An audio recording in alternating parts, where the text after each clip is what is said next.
Hello and welcome back to Operations with Void. I'm your host Forgotten Void, and this week we will get back to using bad ships in ops and playing well rather than playing poorly and still doing well. So this week we're going to feature the split again. This is the second time using this. This is an older video from back when I was still grinding the ship. As you can see, I have finished the grind and can say I don't want to touch this ship again. But for those of you who are still grinding the ship, this is a good video to watch on how to play split and probably one of the worst ops for her, which is Killer Whale. Because most things for destroyers you can't really do, so this is more or less the standard way to play destroyers in an op if you don't want to use one of my spawn camping guides that I have posted. With that, we'll go ahead and go into battle. So, as you can see with this battle, I don't have any division mates. It's just me going by myself, which kind of changes how I play some maps.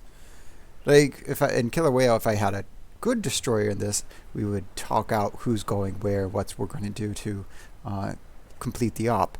Since I'm in the split, which can't really do any of the extra tasks. Can't take out a fort, except with the high explosive. It's, and I'm not sure why.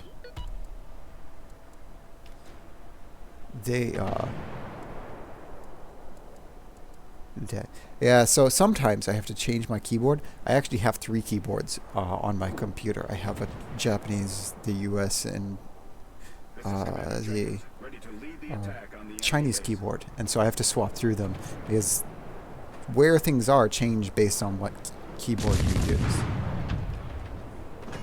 It's weird.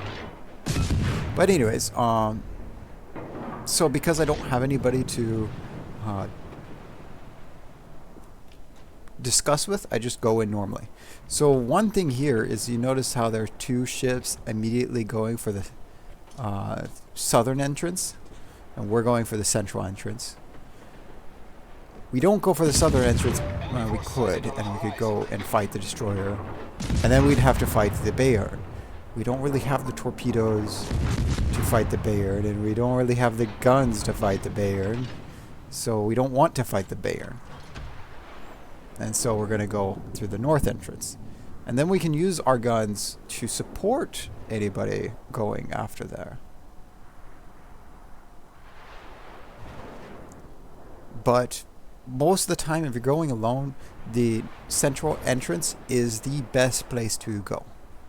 You go through the southern entrance. You only go through the southern entrance if you are confident in taking care of the destroyer, the Bayern, the Nuremberg, and having enough HP to survive after all that to continue supporting either going further into the bay or being able to go out and take out and care of things outside the bay. Whereas if you go through the central exit, you only have the Nuremberg to face and the torpedoes from it. And the Gneisenau, who now shoots all the way out here. Used to, whatever ship was in there, couldn't shoot all the way out into the middle of the bay. But now that it's the Gneisenau, it can and will shoot out into the middle of the bay. But,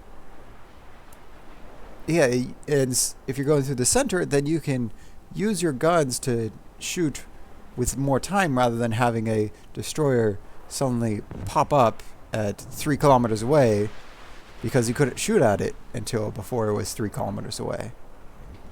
It's generally in favor of the destroyer to be able to torp whoever they are facing up against 3 kilometers away. Which, luckily, it seems that the Cleveland over there was able to do that. But now the Cleveland has to deal with the Bayern, which a Cleveland is definitely not able to do from 5 kilometers away. The Bayern will overmatch the bow, the stern, The stern's flat, so it doesn't really matter. So you can't really angle against it. And then it has a shorter fuse for armor piercing, shorter penetration.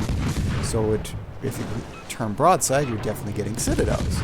So that's why Cleveland's running away and letting a battleship take care of it. Which, depending on the battleship, may or may not be able to.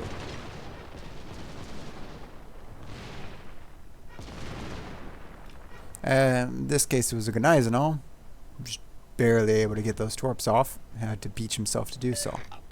And in the meantime, we get to go into the center.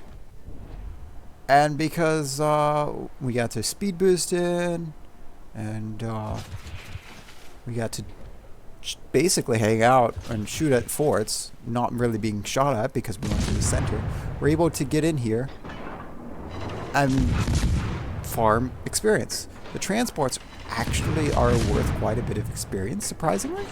Like, they're only tier 5 ships, but having tested them on Mirai, they're actually XP pinatas. And since we are grinding the ship, we are unapologetically stealing all of the XP.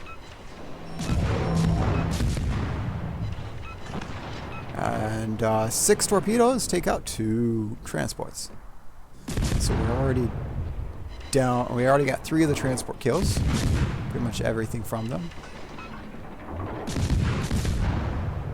We tried to get that, so we get the Fox in the Hen House, Shark Among Shrimps medal, but we were not able to. So now we're throwing them at the Bayard. We want 1 on the white line, 1 expecting him to turn in. We're going to smoke up since he's not shooting his main guns at us, but the secondaries are coming at us. And so we are able to get a couple of torpedo hits, and we were using Swirsky here, so we got the torpedo. This battle was that long ago. This was back when they were in pre-release, because they were it was a special ship, and so you could put any commander on them.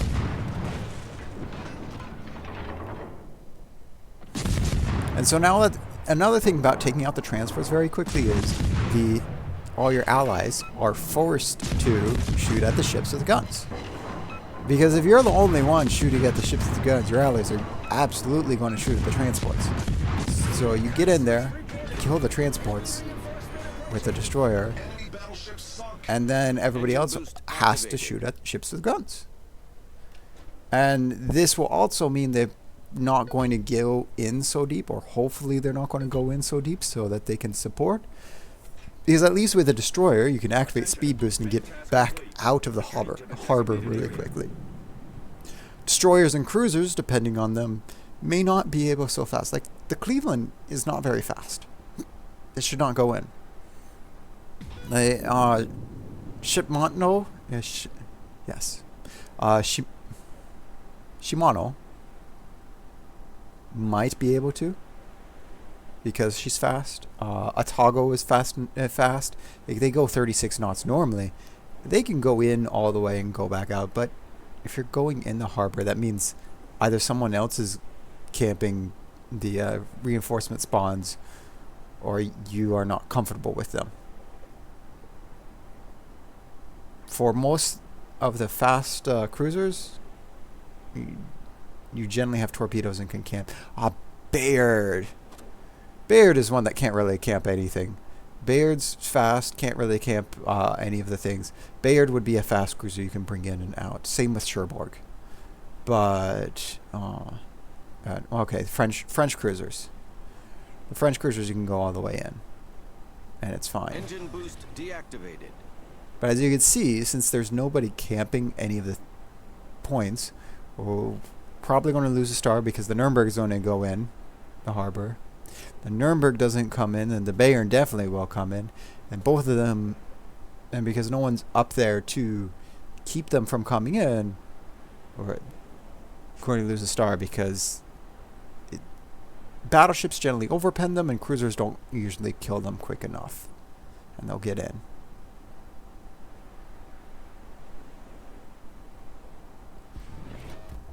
And then we're looking at our consumable because it's only a 90-second consumable. 90 seconds of speed boost, 90-second downtime. So it's a quicker use and quicker cooldown than your average speed boost, but it doesn't last as long as the average speed boost. It's nice.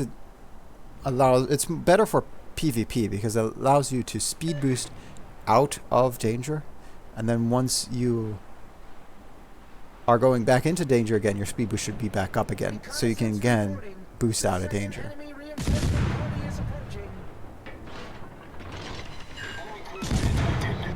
And here we are, we're going to use our guns.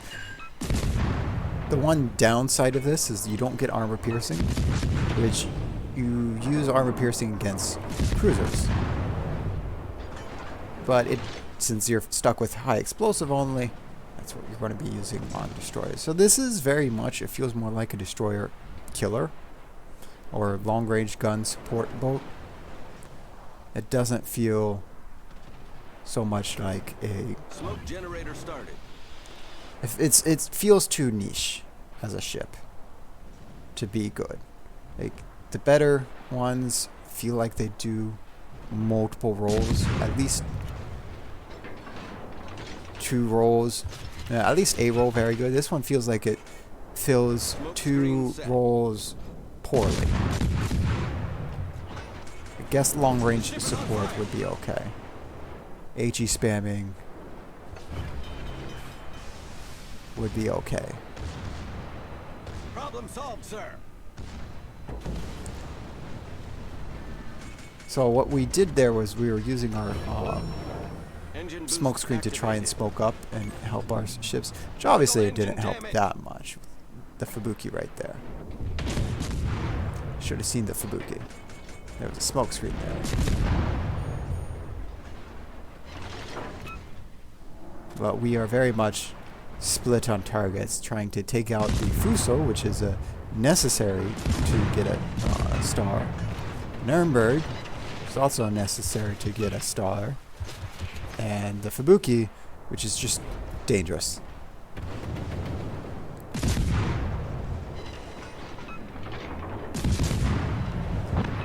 And at the same time, we are trying to make sure that we're not going to be taking torpedoes because ships like to send torpedoes at us. Like you see those torpedo warning indicators from the Nuremberg. I don't know if those were for us. Oh, nope, they were for the Gneiss now. Not like we didn't spot them. Torpedoes to port. And those are coming from the Fubuki.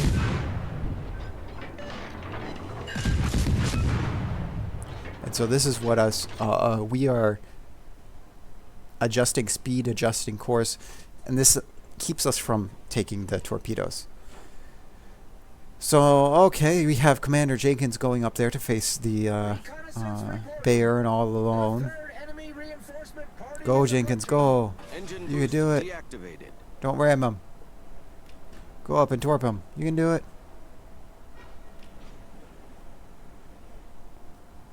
And there we go. Commander Jenkins, a true MVP, going up there and taking care of the Bayern. While all the rest of us are our allies that are still left alive are taken care of running away.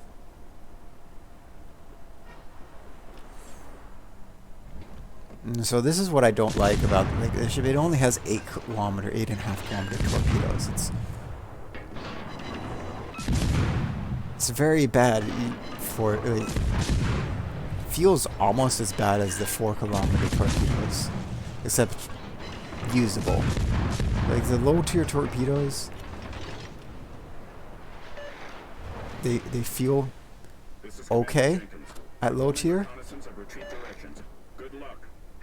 The low tier American torpedoes, oh my goodness, you can't stealth torp with anything. You just have to go up and surprise them. But these 8-kilometer torpedoes, like I honestly probably could have Problem solved, sir. sent them a lot sooner for the Fuso. But they're so fast that when I was first playing this, I didn't. It was hard to adjust and tell. So they're fast, means they're hard to dodge. You're probably going to hit what you throw them at, especially at closer ranges. But at the same time, they hit like squeaky toys. And the reason why I'm not pushing up smoke right now is because I was in hydro range of the Alba, and so as soon as I threw up my own smoke, I would probably be hydroed. I think it was also in detect range of smoke detect range. Not sure why the Fuso suddenly locked onto me, but Fuso is now locked onto me, so we had to go in. We had to throw face-on torpedoes. Luckily, someone else took out the Fuso. Didn't have to worry about that. Here we are on no HP. We die. We need only 2 in this circle, so there we go. We got the second person in the circle.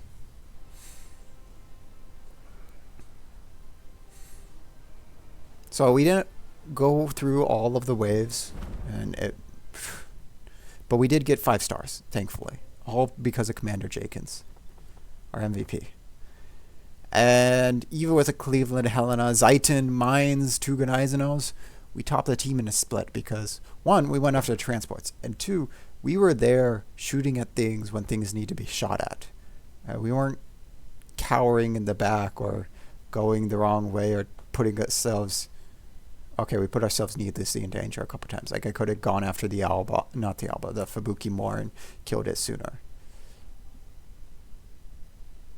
But at the same time, we had 50k spotting damage and a lot of actual damage, 200k, with 80 split pretty evenly between torpedoes and high explosive shells. This isn't really a torpedo boat, but you don't get good damage without using torpedoes in a destroyer. You just don't. Yeah, those torpedoes very much help your damage a lot, and so when using a split, you kind of have to use it like a hybrid, even though it is much more of a gunboat. With that, that concludes running the split in Killer Whale. If you have any questions, any comments, you want to see something featured, please let me know. If you like the video, give it a thumbs up. If you want to see more, please hit that subscribe button. Otherwise, I hope to see you again next week.